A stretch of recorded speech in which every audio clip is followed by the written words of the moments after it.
हो एरिया के हो ही रंगदार हो, ये ठोका देबे तनी बच के रह, लेके घूम दिन दहाड़े हथियार हो।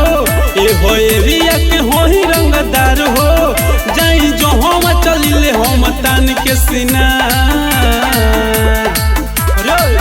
जैसे दुनिया कि जैसे दुनिया कि जैसे दुनिया चले न भगवान के बिना, रंगदारी चले न यही रान के बिना।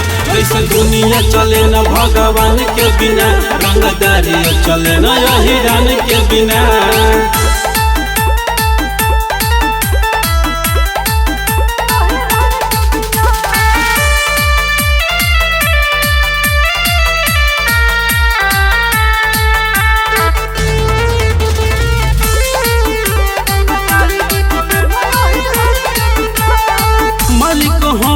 मर्जी के अपना करी जे मन में आवेला, खौफ चलेला गली गली में, डर से दुश्मन कापेला।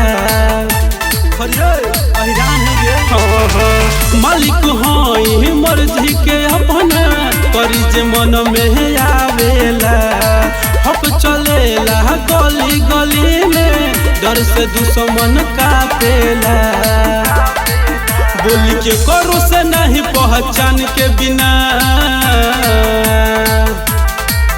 जैसे दुनिया कि जैसे दुनिया कि जैसे दुनिया चले न भगवान के बिना, रंगदारी चले न यही रान के बिना।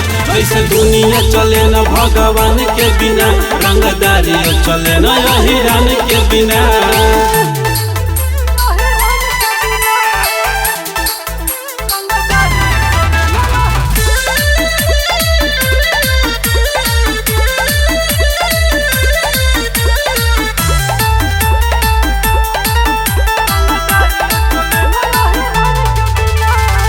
ऐसे तो सब केहू करेला खुदे अपन के बहड़ाई हो, सोनू राकेश सुभाष से केहू अब नया तो मिलाई हो।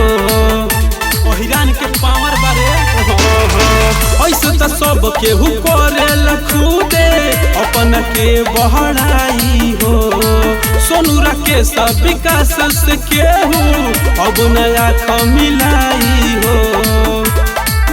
रोही को बहु न हम हथियार के बिना।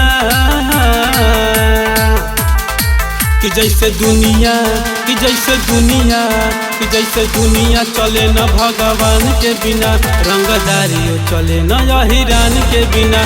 जैसे दुनिया चले न भगवान के बिना, रंगदारी चले न यही रान के बिना।